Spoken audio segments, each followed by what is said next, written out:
And welcome back to Twilight Princess Challenge Run. I'm your host, Brenna Jadersich. We have been captured. By what? We don't know.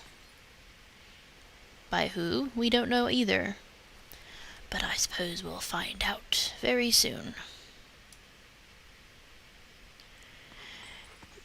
I'm still not quite sure how to trigger this. I think you just run around in a circle until an allotted time passes, but eventually this cutscene will be triggered and kind of figure out what's going on.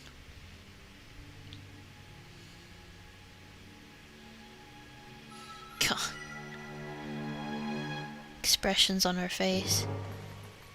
It's classic. Found you. Aren't you scary?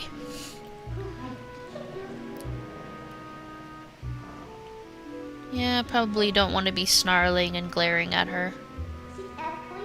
Oh, well, if you're going to help us, then by all means, you know. Yeah, I guess we are. We are pretty obedient to a fault. Oh, you aren't a human anymore, though. You're a beast. Blue-eyed beast. Bit insulting, isn't she?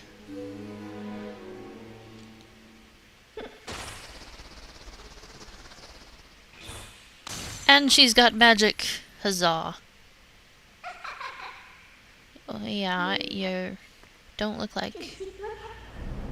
Where exactly are we? Well, why don't you tell us? Excellent, so all we gotta do is get out of this cage. That's no problem. We're a wolf. We can bite through steel bars, I'm sure. Get used to these controls. Okay, dig, and we got our attack. Excellent. Still getting kind of used to this GameCube controller, but I think I'm starting to get the feel of it a bit. I know I should probably read the manual. Who reads a manual? Really? I like to just jump in.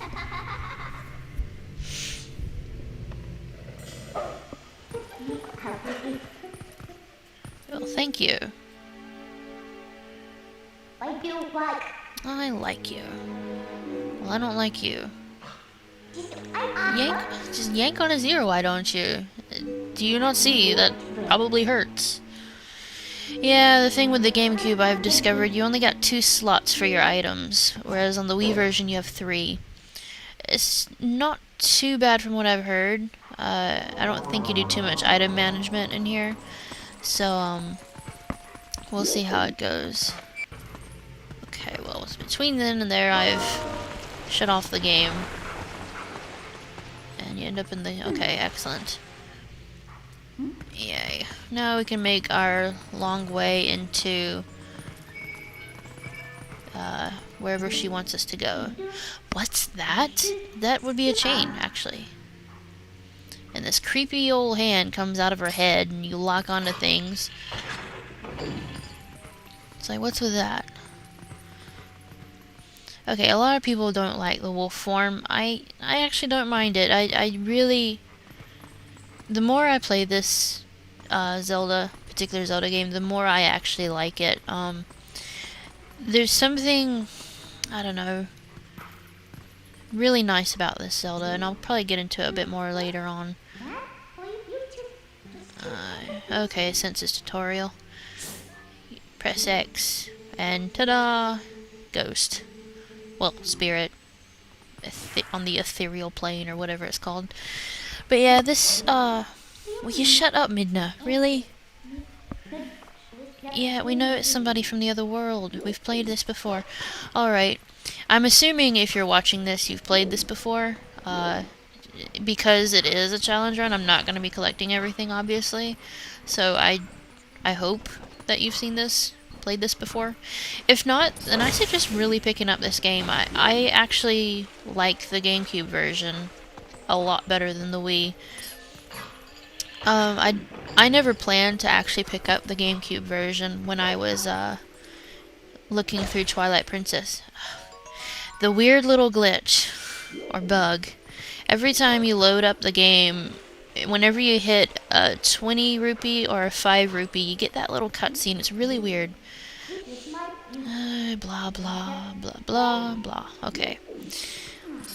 So basically, this little area right here is just a wolf tutorial, basically. It works well, you know. I might cut out some, might not. Depends on what I talk about. Okay, what you're gonna do is you can come over here and pull this up. And it releases the flood of water. I'm still trying to figure out what this area could possibly be used for. I've not done research on the dungeons of castles. Does anyone know? What would this area be? I mean, it looks like a dungeon, but why would you flood it? Really? Okay. Midna, really? Over here. Okay, now we've got to lower the water. So excited. That's not it. But, yeah, I really do suggest getting the GameCube version if you're going to want to play this as it was meant to be played. I suppose if anyone of you've seen the Nostalgia Critic, his kind of like anger button is the Bat credit card. If anyone, like, I don't know, doesn't really like Zelda for me, that's kind of my Bat credit card. I understand and respect your opinion, but to me, Zelda is like my childhood, and I really hate it when people kind of step on it, like, oh, it's not a good game, you know. I'm like, I suppose I'm like the Sonic fans of Zelda, you know, even though our games are a lot better, I have to admit. Sorry, Sonic fans, but the games suck. Okay. Moving on, now that I'm going to get blasted for that in the comments. I really enjoy this Zelda, if only because of the emotions that all the characters kind of put forth a bit. Blah blah, spirits, blah. Okay. And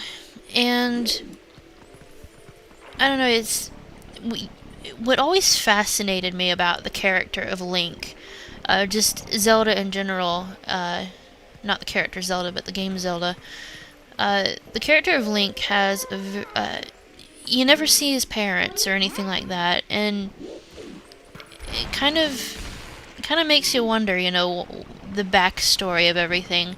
Will Nintendo ever one day make like an origin story of the Link saga, I suppose, because each Link is different. But each Link also has that problem of not having parents. Is that a curse of having the name Link?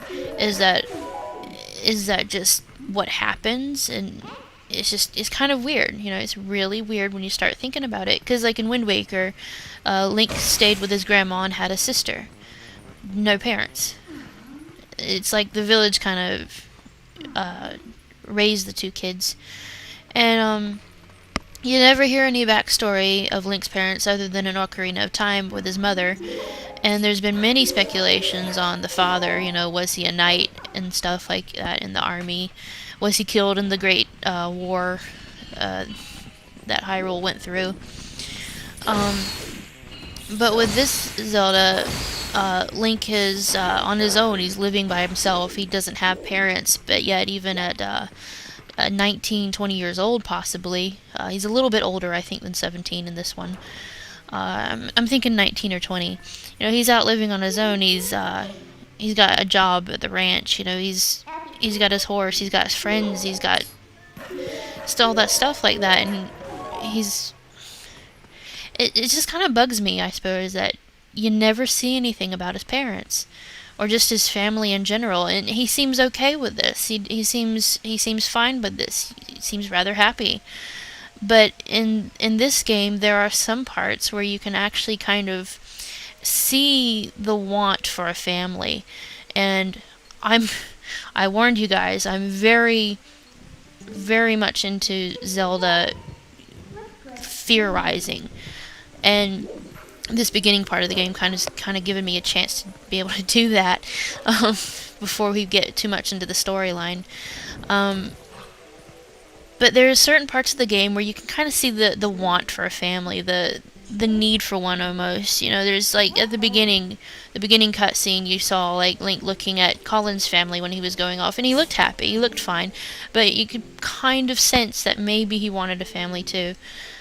And look, oh, we're at Hyrule Castle. Big discovery. We sort of already knew that anyway.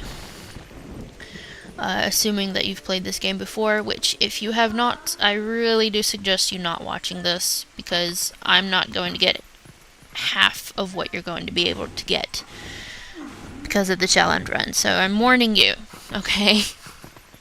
I don't want you guys getting confused halfway in the LP and be like, hey, why didn't you collect that? Because it's a challenge run. I have it clearly labeled on every single video at the very beginning. This is a challenge run.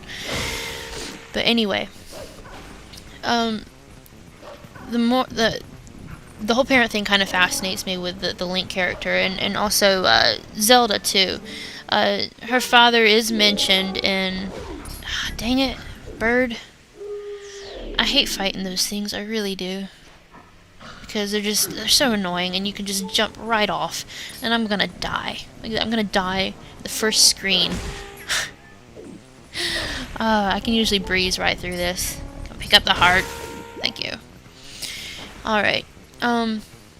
Zelda also kind of fascinates me as a character because she's like the princess, but she's also kind of ruling over everything at the moment. There's that whole question of why isn't she called Queen Zelda? And it could be answered a couple of times. You know, her father could be away on business, or it could be stuff like that. It could be that there's a cover-up, or it could be that the king has actually died, and she just hasn't... God, they're swarming me like crazy. Go away. I just want to climb up on the thing. Leave me alone. No, don't fall off the building. Okay. Epic fail. Huzzah. No, I was almost there. Okay. Thank you. And it could be a cover-up by Hyrule itself, if the king has died, and just kind of appointed Zelda as a caretaker to try and cover up the fact. I don't know, it could be that. I haven't really seen anything or heard anything on that. But this Zelda really brings up a lot of questions that I'll be getting into even more so when certain scenes come up. But I'm a bit long-winded, I suppose, on just Zelda theories in general. It's a nice fire. It looks like there's a secret passage back there. It always bugged me. Alright, cutscene time. So I'll shut up. Now that I've bored you for 10 or so minutes.